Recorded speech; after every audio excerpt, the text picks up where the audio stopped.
নবম দশম শ্রেণীর শিক্ষার্থীরা এবং যারা এসএসসি পরীক্ষার্থী রয়েছে, আমরা আজকে তোমাদের 17 অধ্যায় অর্থাৎ পরিসংখ্যান অধ্যায় দ্বিতীয় পাঠের ক্লাসটা করছি। অন্যান্য পাঠগুলো দেখতে গেলে তোমরা এই ভিডিও নিচে প্লে লিস্টের লিঙ্ক পেয়ে যাবে, সেখান থেকে দেখে নেবে। তো গত পাঠে আমরা দেখেছিলাম এই গণসংখ্যা নিবেশন সারণী কিভাবে তৈরি করতে হয়। আজকের পাঠে আমরা শিখবো হচ্ছে ক্রমযোজিত গণসংখ্যা, বা সংক্ষেপে বলা হয় যোজিত গণসংখ্যা, যেটার ইংলিশ টার্ম হচ্ছে কিউমুলেটিভ ফ্রিকোয়েন্সি। গণসংখ্যার ইংলিশ হচ্ছে ফ্রিকোয়েন্সি।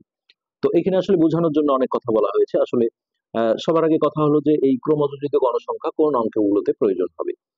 তো যখন আমরা মধ্যক নির্ণয় করা শিখবো, সেই মধ্যক নির্ণয়ের ক্ষেত্রে এই ক্রমযোজিত গণসংখ্যা দরকার হবে। হ্যাঁ, আর একটা হচ্ছে অজীব রেখা, একটা মানে লেখচিত্র আছে, সেইটার জন্য আমাদের এই ক্রমযোজিত গণসংখ্যা বের করতে হবে। আবার কখনো যদি অঙ্কে এইভাবে ডাইরেক্ট চায় যে এই যে ক্রমযোজিত গণসংখ্যা সারণী তৈরি করো, তখনও আমাদের বের করতে হবে। তো উদাহরণ 2-এ মূলত এটি আছে। তার আগে আমরা এখানে যেটা আমরা উদাহরণ 1-এ যে গণসংখ্যা নিবেশন সারণী তৈরি করেছিলাম, সেখানে আসলে এই জিনিসটা দেখানো হয়েছে। আমাদের এই গত পাঠের আসলে এই কাগজটা বা নোটটা এখনো আছে। তো যখন ক্রমযোজিত গণসংখ্যা চাওয়া হয়, তখন এইখানে দেখো একটা বাড়তি ঘর করতে হবে। আমরা সংক্ষেপে এখানে লিখছি ক্রমযোজিত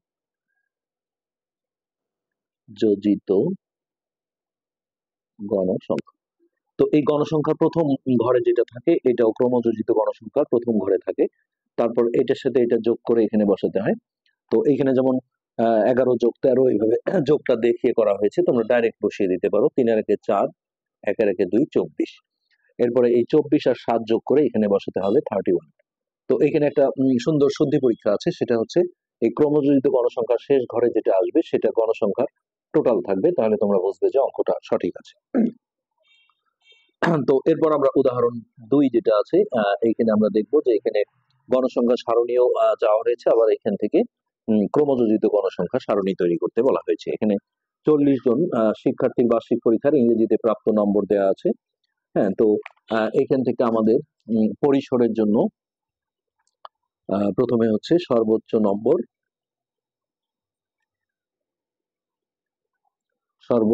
নম্বর এখানে দেওয়া আছে 90, আর সর্বনিম্ন নম্বর আছে 35। তাহলে এইখানে দেখো পরিধি বলা হয়েছে, এটা পরিসরও লেখা যাবে। আগের অঙ্কে আমরা দেখেছি পরিসর। তো পরিসরের সূত্র হচ্ছে সর্বোচ্চ মাইনাস সর্বনিম্ন ব্র্যাকেট যোগ 1। তো এটা বিয়োগ করে আসবে 5, 4, 55। 55 প্লাস 1 তাহলে হচ্ছে 56। এরপর আমরা দেখো শ্রেণী সংখ্যা বের করব।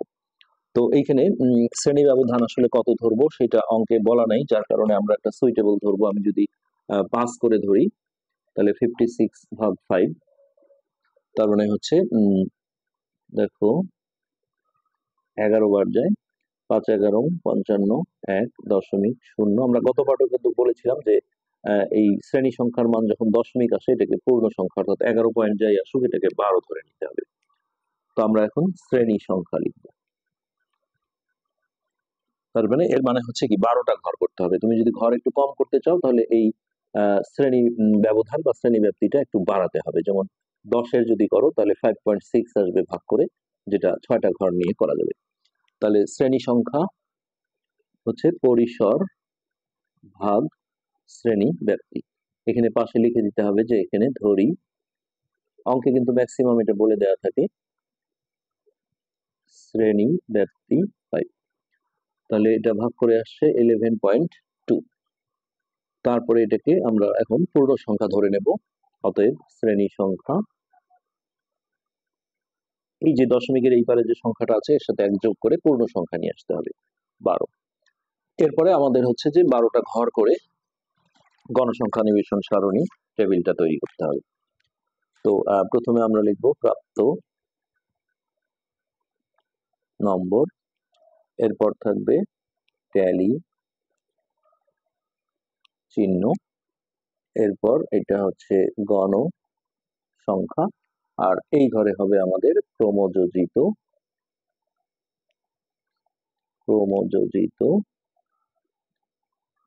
গণসংখ্যা।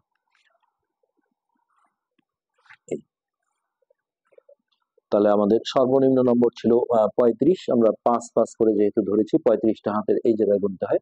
35, 36, 37, 38, 39। তাহলে 35 থেকে 39 এটা একটা শ্রেণী। এরপরে হবে 40 থেকে শুরু করে 44, এরপরে হবে 45 থেকে 49, এরপরেরটা হবে 50 থেকে 54, এরপরেরটা হবে 55 থেকে 59, এরপরেরটা হবে 60 থেকে 64,